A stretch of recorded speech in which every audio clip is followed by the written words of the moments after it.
Hey everyone, welcome back to the channel. Today, I'm going to talk a little bit about WACC and why I don't necessarily actually calculate WACC in my modeling videos. And this is just a quick example with Palantir.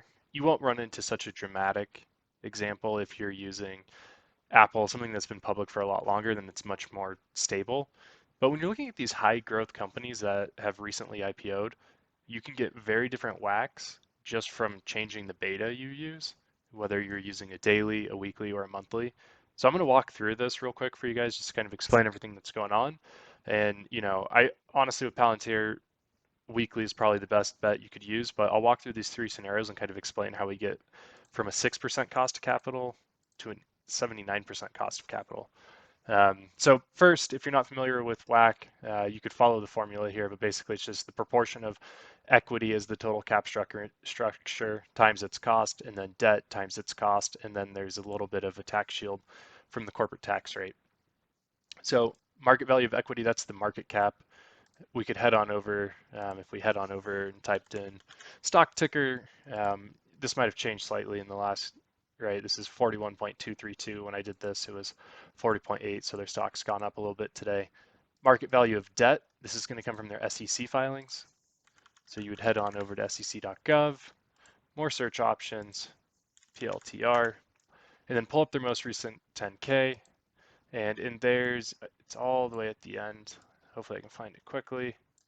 Um, they have, that might be too far. Let's see if we can find it quickly, but they will list out their debt table. Here, actually, this might work, 197. Right here. Okay, perfect. Page 136. Credit facility, they have 197 million of outstanding debt. So I have that. Cost of debt, they mentioned their 2014 facility is 2.75 plus LIBOR plus 0.375 of the unused balance. I'm just taking the unused balance and rolling it into the total amount, even though you're not going to be charged that full amount. It's only going to be charged that on the difference between the total facility and this. And I think the facility is 250. So really, they're only being charged 50 million at this rate. But I lumped it in. That's how you get the 3.3. If you look at it, 2.75, the 3.375%, and then LIBOR. LIBOR, you can just Google like LIBOR 6 month, and it should pop up. It's like 0.22 right now. So all pretty easy stuff. Yeah, this week 0.22. There we go. So that's the last part of this right here. From there, cost of equity, we'll walk through that in a second. That's based off of CAPM. Corporate tax rate, 21%. So treasury yield, if you're not familiar with this, I mean, you can go to the, I actually have the link over here.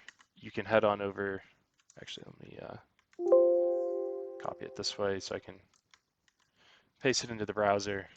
They post daily prices of treasuries, oh, they posted today's. When I pulled this, they only had yesterday's. So 2.27, right? So have that in there at 2.27. Expected return on the market. This is just what we expect the S&P to return in a given year. Historically, since like the 1950s, it's been 8%. This is based off an article I found on Investopedia. Feel free to like click that and read that. I think in school we use 7 to 9%, just depending on the professor.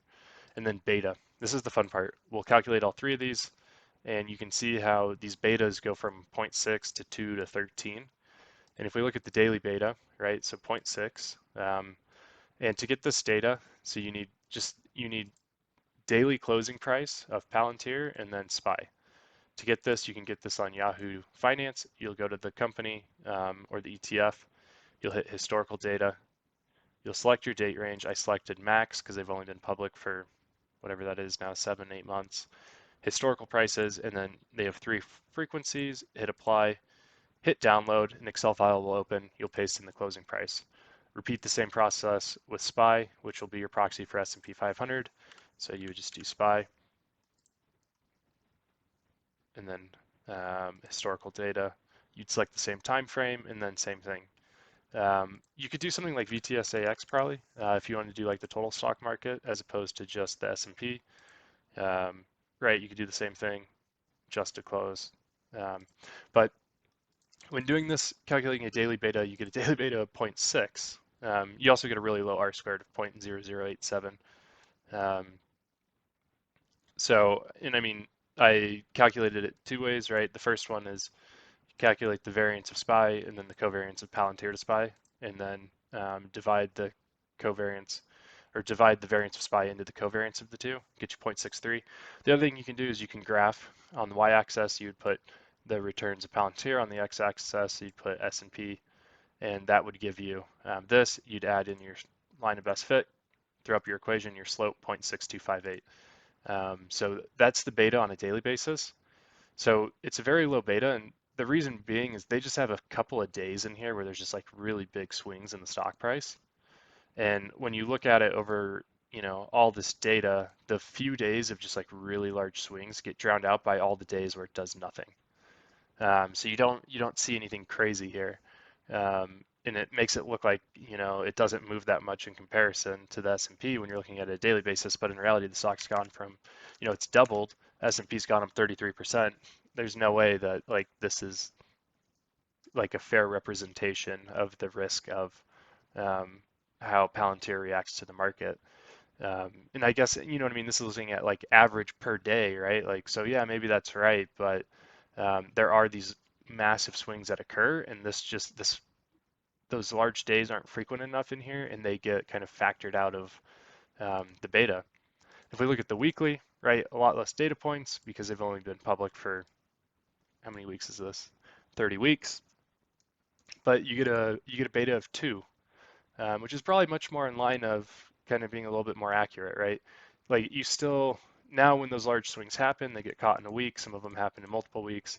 So now a couple of weeks are reflecting the larger swings. If there's one large swing in one day in a week, right, then the whole week is up.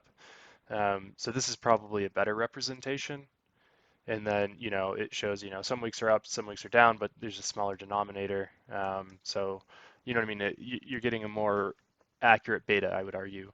But even then, you still need more data samples. Like this still isn't, normally you do like a 5-year monthly beta. So you need like 60 data points. This is 30 data points.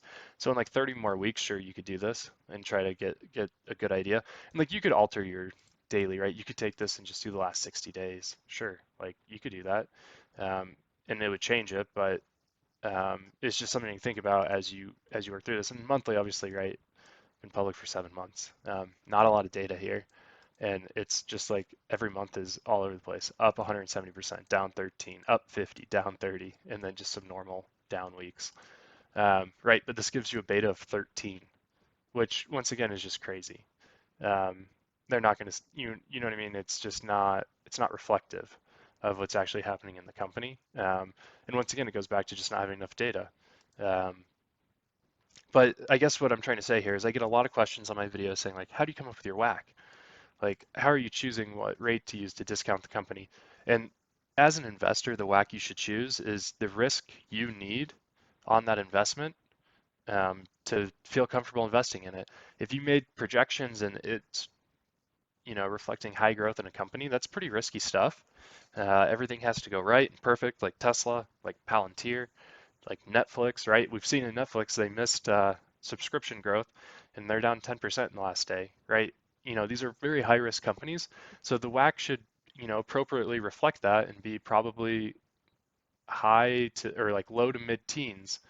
Um, right? These aren't blue chip companies just kind of putzing along. They're risky companies. So I mean, usually I just arbitrarily pick 10 to 13% and sensitize kind of around there. You could come calculate WACC, right? And if you calculated this and you use the daily data, you get a 5.8, you'd be like, Palantir is super undervalued, but you would be missing all the risk because their daily data is just so wonky. And, same thing if you did it on monthly data, right? You're going to get a valuation so low, you're going to be like, oh, they're so overpriced. So, it's probably fair to sensitize them with the 10 to 13% WACC.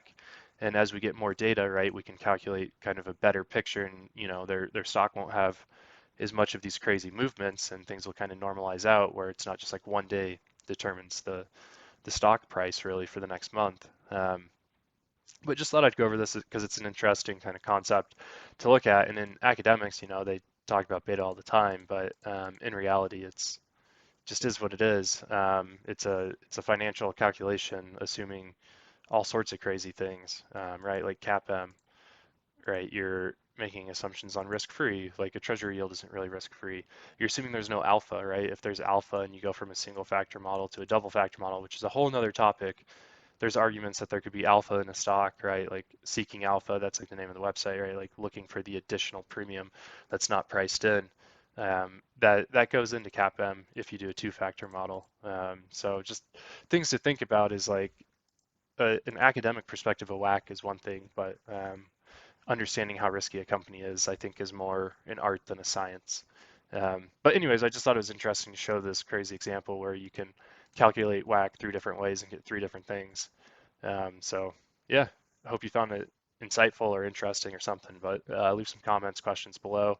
If you have any other ideas for videos, let me know. Happy to make them. I'm slowing down on the models. I'm trying to do like 1 to 2 a week. They take a lot of time and effort to kind of research and put together. So finding some other topics that are a little bit easier to pull the models together to talk to other days of the week. So thanks for tuning in. Hope you enjoyed it.